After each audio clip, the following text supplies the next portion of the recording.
Сега представям нашите химици. И моля за малко тишина, тъй като са без микрофони, за да може да ги чувате. И ето честотата на часа, учителката преподава. Умно гледа класът, вече скучно взе да става. Сега ученици, кой да демонстрира иска опита, който на дъската е вписан. Желаеш липсвата или да разбирам? Добре, тогава те подпитирам.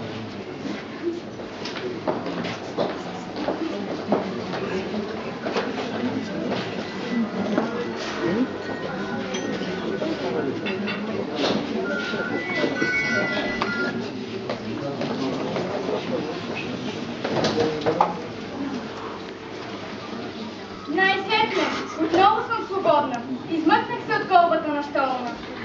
Коя си ти, какво желаеш? Откъде си появи, кажи ни ако знаеш. Наричаха ме с много имена и представяха се с безброй лица. Но вие ме наричате Моргана, славянската богиня на безгробния живот.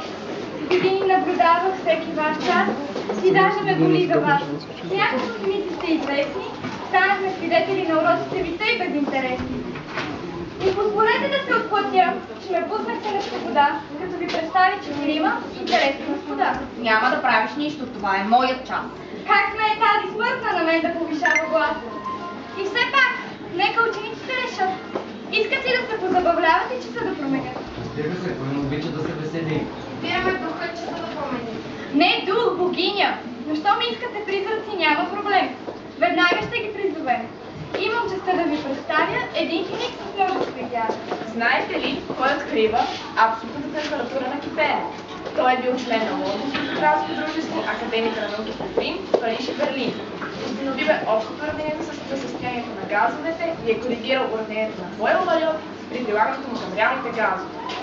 През 1870 година той като се казва съставянето на три неизвестни тогава елемента – ека алуминий гари, ека бор сканди и ека силиций германий.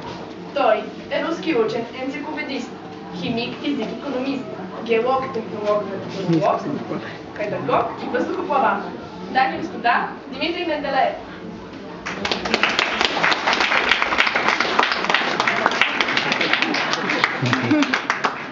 Да, продах лично. Здравствуйте, ребята! Дмитрий Менделеев се звън и сега ще ви разкажа един много интересен факт. За сън измислих периодичната система аз, вдъхновен на игра с карти пасианс. А за лотър майка, какво ще споменете? Ще потвърдите ли речете, че идеята за периодичната система присъства в неговия труд е малко по-непояснена?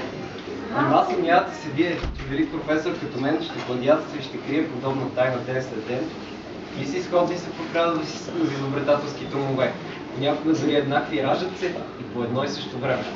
Въпрос на късмет е коя от тях ще успее, на другите да се наложи и да надделее. Но ето, че времето им тук привършва, но представлението не е към своя край. Зад мен идват малки хили химици, кои са те, можеш ги познаят. Знаете ли кои двама са куражи? Са получили Нобелова награда за съвместни си открития в направлението радиоактивност, открито от Анри Бекерел. Тя е френски физик и химик от полски произход. Тя е първата и единствена жена носител на Нобелова награда в две различни области – физика и химия. Открива радия и полония, изолира радия и изучава него и неговите съединения. За тези си услуги в областта на химията тя е удостоена с Нобелова награда през 1911 година. Умира през 1934 година от левкемия, вероятно причинена по време на работата и с радиоактивни вещества. Той също е френски физик, е един от първите изследователи на явлението радиоактивност. Той е един от откривателите на пизеоелектричния ефект. Загива трагично през 1906 година, когато попада под конски отряд. Дами и господа, представям ви Мария и Пиер Кюри.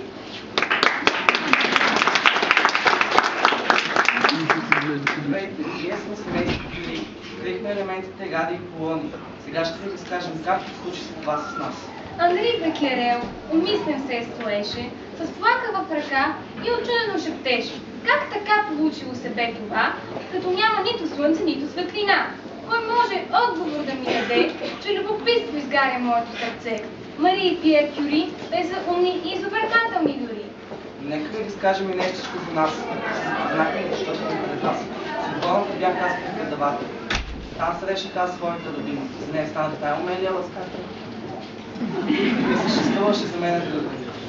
Във Франция преместих се от Полша. В Съгунната да уча бях дошла.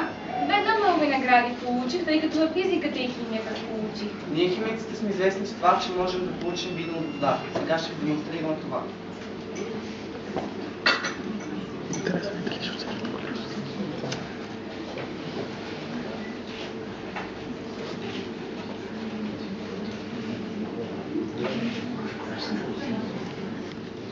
Виждате ли тази магия? Бяло или червено в очите Мария? Червено, мили мой.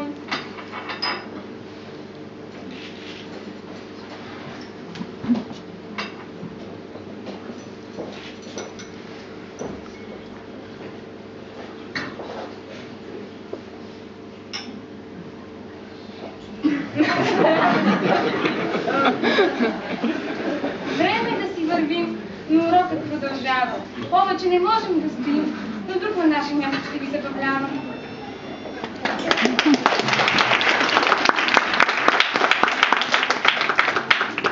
Знаете ли, кой е български химик и академик завежда секцията по органичен синтез в Института по органична химия при БАН? Той заедно с Александър Спасов откриват първия представител на нов тип органомагнезиеви съединения, наречени по-късно полифункционално органомагнезиеви съединения или реактиви на Иванов. Дами и господа, представям ви Димитър Иванов Попов.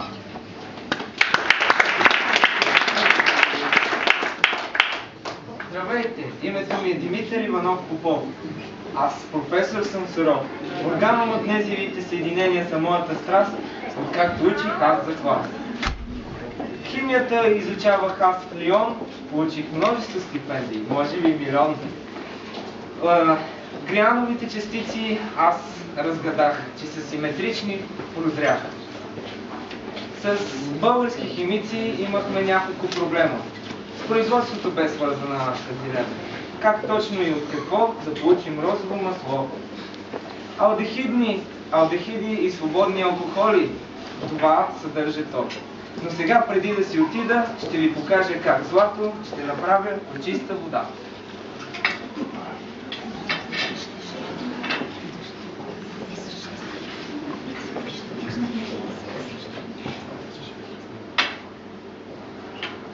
Взимаме 2 части чиста вода и получаваме златото тук си сега.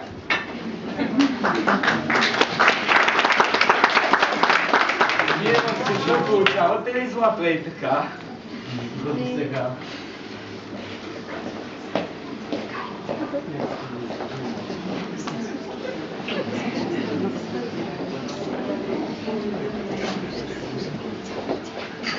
Довиждане, до нови срещи! Пожелавам ви да станете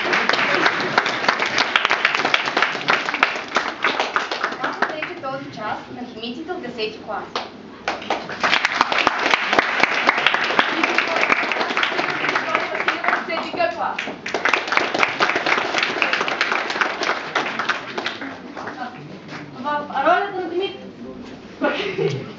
Ролята на Дмитрий Менделеев, Георги Борнарски от 10-ти клас.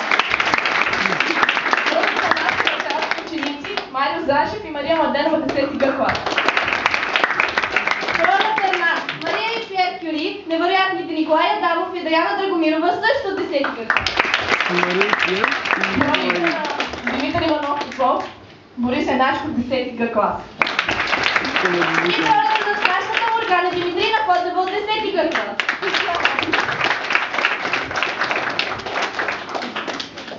А в ролята на нашите прекрасни разказвачки Томислава Ванкова и Стела Захаринова от 10-ти клас.